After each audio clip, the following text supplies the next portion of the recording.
కూటమి ప్రభుత్వం అధికారంలోకి వచ్చి కేవలం 5 నెలల్లో 15,500 కోట్ల భారం ప్రజల మీద మోపడం అనేది చాలా అన్యాయం. ఎందుకంటే ఈ రాష్ట్ర చరిత్రలో తీసుకుంటే ఏ ముఖ్యమంత్రి కూడా ఈ విధంగా చేయలేదు, ఒక్క చంద్రబాబు నాయుడు గారు తప్ప. తీసుకుంటే ఎన్నికల టైంలో చెప్పారు విద్యుత్ ఛార్జీలు పెంచమని, ఇంకా తగ్గిస్తాము, ప్రజలే తిరిగి విద్యుత్ అమ్మేట్టుగా చేస్తాము, ఇలా ఎన్నో హామీలు ఇచ్చి ఈరోజు ఇంత దారుణంగా ప్రజల నడ్డి విరిచేట్టుగా ఇలాంటి నిర్ణయం తీసుకున్నారు. ప్రజల్ని పీల్చి పిప్పి చేయడమే పనిగా పెట్టుకుని ఉన్నారు. ఈ ప్రభుత్వం ఆల్రెడీ అధికారంలోకి వచ్చి 6 నెలలు కావస్తూ ఉంది. ఎప్పటికీ ఏ ఒక్క హామీలు అమలు చేయకుండా అన్ని రకాలుగా ప్రజల్ని మోసం చేస్తూ ఉన్నారు. ప్రజల్లో ఆల్రెడీ తిరుగుబాటు ప్రారంభమైందని తెలియజేస్తూ ఉన్నాను. ఎప్పటికైనా ప్రజల మీద మోపిన ఈ భారాన్ని తొలగించాలి, ఈ నిర్ణయాన్ని వెనక్కి తీసుకోవాలి. ఈ ధరలు, విద్యుత్ ఛార్జీల ధరలు తగ్గించాల్సిన అవసరం ఈ ప్రభుత్వం మీద ఉంది. బాబు ష్యూరిటీ భవిష్యత్తుకి గ్యారంటీ అనే ఒక నినాదాన్ని ప్రజల్లోకి తీసుకెళ్ళి ఆచరణ సాధ్యం కానటువంటి హామీలు ఎన్నో ఇచ్చి ఈరోజు అధికారంలోకి వచ్చిన తర్వాత ఆ బాబు ష్యూరిటీ భవిష్యత్తుకి గ్యారంటీ కాస్త బాబు ష్యూరిటీ బాధుడు గ్యారంటీ అన్న చందంగా ఈరోజు కూటమి ప్రభుత్వం ముందుకు వెళ్తుంది అనడంలో ఎటువంటి అతిశయోక్తి లేదు.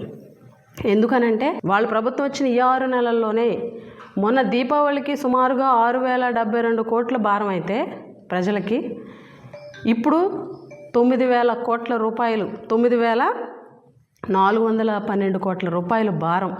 జనవరి నుంచి ఆంధ్ర రాష్ట్రంలో ఉన్నటువంటి సామాన్య ప్రజలకి యూనిట్కి వచ్చి ₹2.19 ఎక్స్ట్రా ఈ ప్రభుత్వం వసూలు చేయబోతుంది. గతంలో మాకు బాధుడే అని చెప్పి విమర్శించి, మరి ఆనాడే వాళ్ళు రాజకీయాలు బయటకు వచ్చి ప్రజల కోసం ఎన్నో మాటలు చెప్పినటువంటి కూటమి నాయకులు, దానికి భిన్నంగా ప్రజలపై పెనుభారం వేసేటటువంటి విద్యుత్ ఛార్జీలపై పెంపు, దాన్ని పూర్తిగా వైఎస్ఆర్ పార్టీ ప్రజల తరఫున మేము వాళ్ళని పూర్తిగా వ్యతిరేకిస్తున్నాం. మంచి పాలన అందిస్తామని చెప్పి మీరు ఇచ్చినటువంటి సూపర్ 6 హామీలు ఈవేళ దాన్ని తొంగలో తొక్కి, మరి దానికి భిన్నంగా మీరు ఆచరణ చేయలేనటువంటి విధానంలో మీరు నడిపిస్తున్నారు. మీరు ఎన్నికల ముందు చెప్పిన వాగ్దానాలు ఏవైతే సూపర్ 6 చెప్పారో అవి ఆచరణ చేయండి.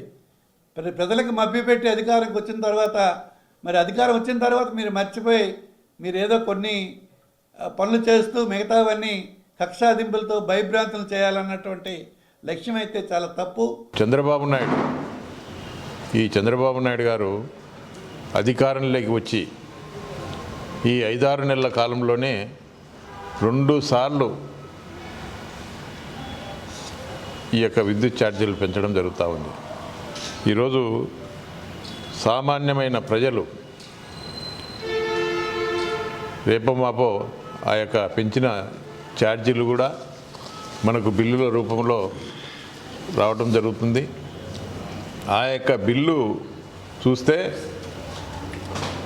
ప్రజలు గుండెలు బాదుకునే పరిస్థితి కనపడుతూ ఉంది.